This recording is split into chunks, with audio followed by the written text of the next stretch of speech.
때 주의 일을 보겠네. 내 작은 마음 돌이키사 하늘에 꿈꾸게 하네. 주님을 볼 때 모든 시선을 주님께 드리고 살아계신 하나님을 느낄 때 내 삶은 주의 역사가 되고 하나님이 일하기 시작하네.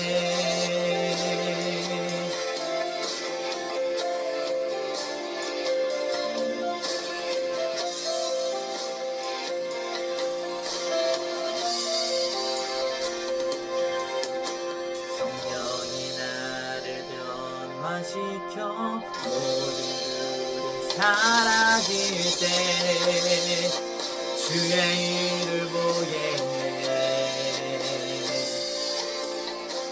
황폐한 땅 가운데서 주님만 알게 되리. 주님을 볼 때 모든 시선을 주님께 드리고 살아계신 하나님을 느낄 때 내 삶은 주의 역사가 되고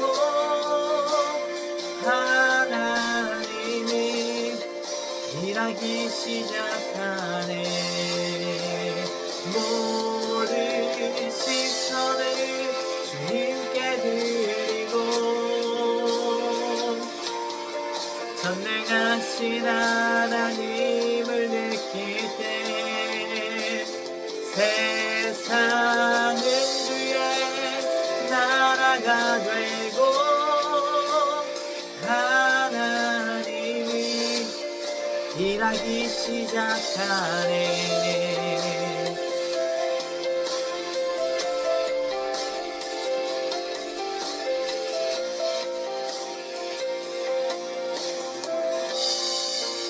주님의 영광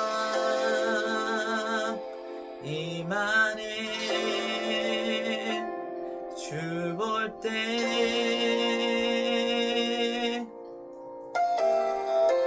주님의 영광 임하네.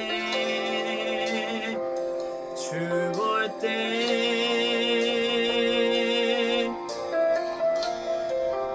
주님의 영광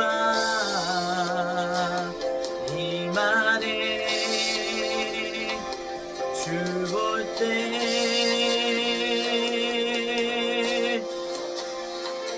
주님의 영광 임하네. 주 볼 때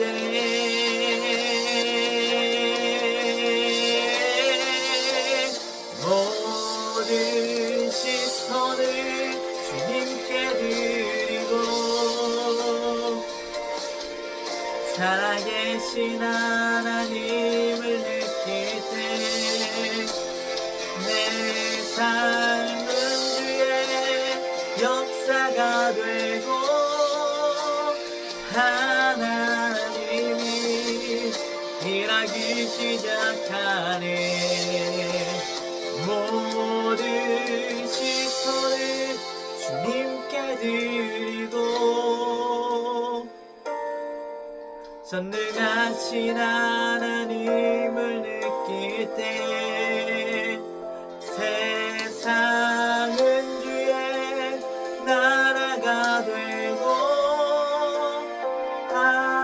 하나님이 일하기 시작하네. 아멘. 찬양합니다. 다같이 사도신경 들으시겠습니다. 전능하사 천지를 만드신 하나님 아버지를 내가 믿사오며 그 외아들 우리 주 예수 그리스도를 믿사오니 이는 성령으로 잉태하사 동정녀 마리아에게 나시고 본디오 빌라도에게 고난을 받으사 십자가에 못 박혀 죽으시고 장사한 지 사흘 만에 죽은 자 가운데서 다시 살아나시며 하늘에 오르사 전능하신 하나님 우편에 앉아 계시다가 거기로부터 산자와 죽은 자를 심판하러 오시리라. 성령을 믿사오며 거룩한 공교회와 성도가 서로 교통하는 것과 죄를 사하여 주시는 것과 몸이 다시 사는 것과 영원히 사는 것을 믿사옵나이다. 아멘. 할렐루야. 우리 함께 예배함이 은혜입니다. 요즘 교회에 여행 귀신이 출몰하고 있다는 소문이 들려오고 있는데요. 예수 피로 쫓아내고 가슴에 다시 한번 손을 얹고 함께 예배함이 은혜입니다. 고백하면서 오늘 예배 가운데 나아갔으면 좋겠습니다. 이제 지난주에 베드로 전서가 끝나고 베드로 후서를 기대하셨던 분들 있으시다라면 죄송합니다. 이제 이번 주부터 3주 동안은 주기도문에 대해서 같이 한번 살펴보는 시간을 가져보려고 합니다. 우리가 예배 때마다 예배가 마칠 때에 주기도문으로 예배를 마치는 경우가 많이 있습니다. 그래서 굉장히 자주 주기도문을 우리가 주님께 드리는데요. 그러다 보니까 이 주기도문을 고백하면서 이게 어떠한 의미를 가지고 있는 고백인지 어떠한 의미를 가지고 있는 기도인지 생각하지 않고 굉장히 습관적으로 기도하게 될 때가 많이 있는 것 같습니다. 그래서 이 주기도문이 얼마나 소중하고 얼마나 또 좋은 기도문이고 우리의 신앙생활에 영적 생활에 유익함을 가져다 주는 기도인지 함께 살펴보려고 합니다. 저희 기도 생활에 굉장히 유익을 줬었던 유머가 있는데요. 막 엄청 재밌는 유머는 아닌데 이야기를 하나 소개할까 합니다. 어떤 감옥에 오랫동안 수감되어 있었던 죄수들이 있는 감옥이 있었는데 그 감옥에 새로운 수감자가 들어왔습니다. 근데 이 감옥이 이상한 점이 있었던 거예요. 밤마다 어떤 한 수감자가 벽에다 대고 36! 하면은 수감자들이 다 깔깔깔깔 웃는 것이죠. 그리고 또 다른 수감자가 27! 하면은 하하하 막 다들 웃는 것입니다. 그래서 그게 뭐냐 하고 이 새로운 수감자가 물어보니까 우리가 심심할 때마다 재밌는 이야기들을 이렇게 서로 했는데 맨날 똑같은 얘기를 하다 보니까 이야기를 다 외워서 나중에는 그 이야기에 번호를 붙여서 그 번호만 이야기한다고 하는 이야기를 듣고 이 새로운 수감자도 용기를 얻어서 6! 하고 외쳤는데 아무도 웃지 않고 썰렁한 분위기가 됐다고 합니다. 그래서 얼굴이 빨개지면서 왜 다들 안 웃냐 물어보니까 넌 얘기를 너무 못했어 라고 이야기를 했다고 합니다. 이 이야기를 처음 듣고 우리의 기도도 그럴 수 있지 않을까 하는 생각을 해봤습니다. 우리의 기도도요 오랜 시간 동안 기도를 하고 그 기도에 마음을 다하면요 짧은 단어 하나라도 굉장히 많은 내용을 압축해서 선포할 수 있는 그런 능력 있는 기도가 될 수 있을 것 같아요. 그런데 우리가 매 예배 때마다 고백하는 이 주기도문이 그런 압축되고 아주 강력한 기도가 될 수 있을 것 같습니다. 주기도문의 한 단어 한 단어를 우리가 예배 때마다 꾹꾹 눌러가지고 고백을 한다면 그 기도가 그냥 우리가 예배를 끝내는 신호로서 형식으로서 드리는 기도가 아니라 정말 우리의 삶에 유익이 되어지고 하나님께 우리의 마음을 온전히 올려드릴 수 있는 하나님과 소통할 수 있는 귀한 기도의 시간이 될 수 있으리라 생각을 합니다. 오늘은 예수님께서 가르쳐 주신 그 기도 주기도문이 기록되어져 있는 마태복음을 중심으로 이야기를 할 텐데요. 오늘은 마태복음 6장 9절에서 10절까지의 말씀만을 함께 같이 살펴보려고 합니다. 설교의 제목은 너희는 이렇게 기도하라 입니다. 너희는 이렇게 기도하라. 주기도문 그 마태복음을 보면요 예수님께서 강연 중에 이렇게 설교를 하시던 중에 자연스럽게 기도에 대해서 알려주시는 장면으로 묘사되어져 있는데요. 누가복음을 보면요, 조금 다른 모습이 등장을 합니다. 예수님께서 기도하시는 모습을 보고요. 그리고 제자들 중에 어떤 한 제자가 예수님께 이렇게 묻습니다. 누가복음 11장 1절 말씀입니다. 예수께서 한 곳에서 기도하시고 마치심에 제자 중 하나가 여짜오되 주여 요한이 자기 제자들에게 기도를 가르친 것과 같이 우리에게도 가르쳐 주옵소서. 예수님께서 이제 기도를 마치시는 모습을 보고 제자들이 침례 요한도 제자들에게 어떻게 기도를 해야 하는지 알려주던데 우리도 예수님의 기도를 배우고 싶습니다. 기도하는 방법을 알려주세요 라고 이렇게 요청을 하는 장면입니다. 그런데 예수님의 제자들은 다 유대인이잖아요. 유대인들은요, 기도하는 방법을 알고 있었습니다. 기도를 못하던 사람들이 아니에요. 유대인들은 매일 3번씩 정해진 형식을 따라서 기도를 했었고, 또 일어날 때, 또 잠이 들 때 말씀을 가지고, 또 그들이 항상 고백했었던, 또 고백을 통해서 하나님께 기도를 드렸었던 사람들입니다. 항상 기도를 드렸었어요. 그런데 이런 기도가요, 우리가 주기도문을 형식적으로 고백하는 것처럼 이 유대인들도 매번 똑같은 고백으로 기도를 하다 보니까 기도가 형식적인 기도가 되기 쉬웠던 것입니다. 그래서 하나님과의 인격적인 만남의 고백이 되기보다 어떤 종교적인 의식이고 종교적인 습관으로서의 기도를 하게 되었습니다. 그런데 예수님의 기도하시는 모습을 보니까 조금 달랐던 거예요. 예수님께서는 물론 정해진 시간에 그들이 드렸었던 유대인들의 기도도 하나님께 올려드렸었지만 동시에 정말 중요한 일이 있었을 때, 마음이 슬픈 일이 있었을 때, 또 기쁜 일이 있었을 때에 하나님 앞에 나아가서 기도를 했었다는 것이죠. 하나님과 굉장히 친밀하게 기도를 했었고 예수님의 그 기도는 그냥 땅에 떨어지는 기도가 아니라 그 기도를 통해서 뭔가 실질적인 능력이 나타나고 기적이 나타나고 또 삶이 변화되어지고 사람들의 마음이 회복되어지는 그런 일들이 일어났었다는 것이죠. 그런 예수님의 기도하는 모습을 봤었던 제자들은요, 그 예수님의 기도를 배우고 싶었던 것입니다.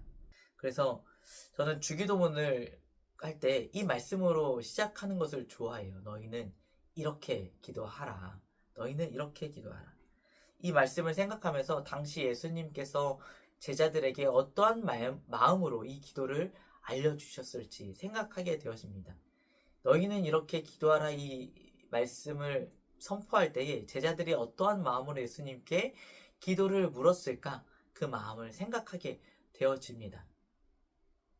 그리고 처음 주기도문을 배우고 함께 모여서 그 주기도문을 고백할 때에 제자들이 어떤 감격과 어떤 기쁨과 어떤 또 기적들이 그 가운데 있었을지 또 상상하면서 이 주기도문을 고백하게 되어집니다. 마법과 같은 주문이에요. 2000년 전에 그때 그 상황으로 저를 끌고 가주는 그런 말씀인 것 같습니다. 너희는 이렇게 기도하라. 우리도 주님의 그 말씀에 집중하면서 우리가 주기도문을 고백했으면 좋겠습니다. 주기도문은 이렇게 시작을 합니다. 하늘에 계신 우리 아버지요. 하늘에 계신 우리 아버지. 그런데 이 원어로 이 기도문을 살펴보면요, 하늘에 계신이 먼저 나오는 것이 아니라 아버지, 파테르라는 단어가 먼저 나옵니다. 기도는 저 멀리 하늘 위에 계시는, 우리가 잘 보이지도 않고 우리가 볼 수도 없는 그런 먼 곳에 계시는 하나님께 드리는, 신적인 존재에게 드리는 그런 고백이 아니라 이 기도는 우리의 아버지께 드리는 고백이라고 예수님께서 가르쳐 주시는 것입니다. 나의 곁에 계시고 나와 인격적인 관계를 맺고 계시는 그 아버지와 대화를 하는 것이 기도이다 라고 우리에게 주님께서 알려주시는 것입니다. 물론 예수님 이전에도 유대인들은요, 하나님을 아버지라고 고백하는 장면들이 나옵니다, 성경에. 그렇지만 그들이 하나님을 아버지라고 고백했을 때에는 인격적인 관계 속에서 아버지라고 고백하는 것이 아니라 이스라엘 전체, 유다 민족 전체, 어떤 민족적인 성격을 가지고 아버지라는 상징성을 하나님께 드리는 것이지, 정말 하나님이 내 아버지다라는 마음으로 이 아버지라는 고백을 주님께 하는 것이 아니었습니다. 그런데 예수님께서는요, 하나님을 아버지라고 고백을 합니다. 그냥 아버지라고 고백하는 것이 아니라 아바 아버지라고 고백을 하시는 분이시죠. 아바 아버지, 다 아시겠지만 이 아바라는 말은 한국말의 아빠와 같은 뉘앙스를 갖고 있는 말이죠. 아버지를 아주 친밀하게 부르는, 아이가 아버지를 부를 때 사용하는 아빠와 같은 그런 느낌을 갖고 있죠. 정말 인격적으로 친하고 친밀한 관계에서 쓸 수 있는 단어. 예수님은 하나님을 아빠라고 부르셨습니다. 이 아빠, 아버지라는 단어가요, 좀 어려운 분들도 있을 수 있어요. 우리의 육신의 아버지들은요, 한계가 있습니다. 감정적인 한계가 있고 육신적인 한계가 있습니다. 어떤 아버지들은요, 책임감이 없고 성실하지 않고, 그래서 가족들의 필요를 제대로 채워주지 못했었던 아버지들이 있습니다. 또 어떤 아버지들은 또 감정적으로 또 성격적으로 온전하지 않아서 가족을 학대했었던 아버지도 있을 수 있습니다.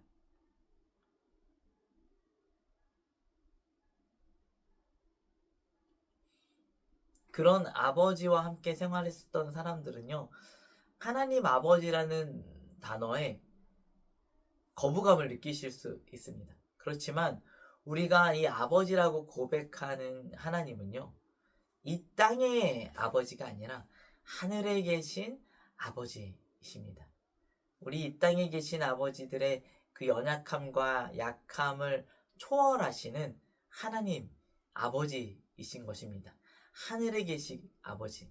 그래서 능력이 무한하시고 사랑이 무한하시고 또 지혜가 무한하셔서 우리가 무엇이 필요한지를 다 아시고 그것들을 다 공급해 주실 수도 있고, 우리에게 가장 좋은 것을 나보다 더 잘 아셔서 가장 좋은 때에 우리에게 그것을 공급해 주시는 좋으신 아버지라는 것입니다.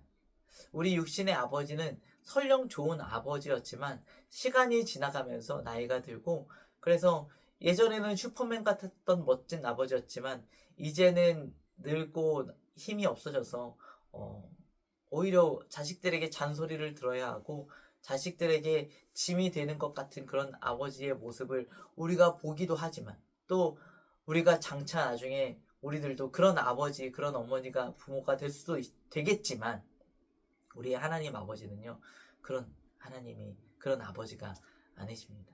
우리 하나님 아버지는 영원히 우리에게 좋으신, 우리에게 능력이 많으신, 우리의 피난처가 되시고 보호자가 되시는 좋으신 아버지 하나님이신 것입니다. 그래서 예수님은요, 이 땅에서 사역하시면서 그 모든 사역과 기적을 예수님 홀로 하시지 않으시고 모두 다 아버지 하나님과 동행하셨습니다. 요한복음 5장 19절에서 20절 말씀입니다.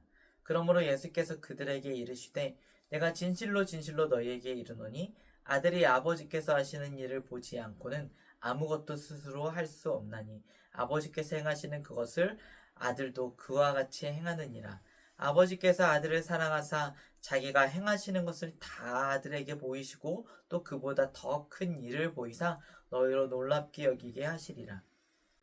예수님은요, 스스로 계획하지 않으시고요, 스스로의 능력으로 행하지 않으셨습니다. 모두 아버지의 계획을 따라 아버지의 능력으로 그 모든 사역들을 감당해내셨던 것입니다.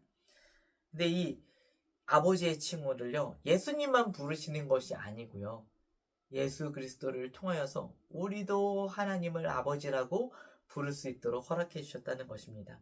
그래서 우리가 이 기도를 드리면서, 주기도문을 드리면서 하늘에 계신 우리 아버지라고 고백할 때마다 우리 안에 감격이 있었으면 좋겠습니다. 그 완전하시고 좋으신 그 아버지가, 하나님이 나의 아버지다, 나의 아버지다. 그 감격이 우리 안에 있었으면 좋겠습니다. 기도는 저 멀리 있는 신에게 형식적으로 드리는 고백이 아니라 가장 가까이에 있는 나의 아버지께 드리는 대화입니다. 동시에 이 하늘에 계신 아버지이기 때문에 완전하시고 거룩하시고 전능하신 아버지라는 사실을 우리가 잊지 않았으면 좋겠습니다. 이어서 고백하는 것이 무엇이냐면 마태복음 6장 9절에서 10절 말씀인데요. 이름이 거룩히 여김을 받으시오며 나라가 임하시오며 뜻이 하늘에서 이루어진 것 같이 땅에서도 이루어지리다. 그 다음 주기도문의 대목은 우리가 왜 기도를 하는지에 대해서 알려주고 있습니다. 우리는 보통 하나님 앞에 기도할 때 나의 필요, 나의 아픔, 나의 위로를 위하여서 기도를 할 때가 많이 있습니다. 그렇지만 주기도문은요, 기도가 나에 대한 것이 아니라 하나님에 대한 것임을 잊지 말라고 알려주고 있습니다. 하나님의 이름, 하나님의 나라, 하나님의 뜻이 중요한 것이다 라고 알려주고 있는 것입니다. 그것은 막연히 어떤 생각 속에서 보이지 않는 무언가가 하나님의 이름 안 보이잖아요. 하나님의 나라, 하나님의 뜻이 눈에 안 보이잖아요. 그래서 눈에 안 보이는 뭔가가 있구나 그냥 그렇게 생각하고 넘어가는 것이 아니라요. 그것들이 진짜 실제로 내 삶을 통해서 나타날 수 있게 하는 것, 그것이 기도를 통해서 나타난다. 기도를 통해서 그 힘을 얻을 수 있다라고 우리에게 알려주고 있는 것입니다. 우리의 삶 속에서요, 하나님께서 마땅히 받으셔야만 하는 영광을 나의 것으로 취하지 말아야만 합니다. 하나님을 높이는 삶을 살아야 합니다. 내가 아니라 하나님이다. 막 이런 표어들이 우리가 많이 이야기하곤 하는데요. 우리가 표어로서 인사할 때만 이런 것들을 하는 것이 아니라 실제로 교회에서 예배할 때만 하는 것이 아니라 내가 일을 할 때도, 공부를 할 때에도, 또 길을 걸을 때에도, 또 관계를 맺을 때에도 하나님을 생각해야 한다는 것이죠. 나를 드러내는 것이 아니라 아버지를 드러내는 마음으로 우리가 살아가야만 합니다.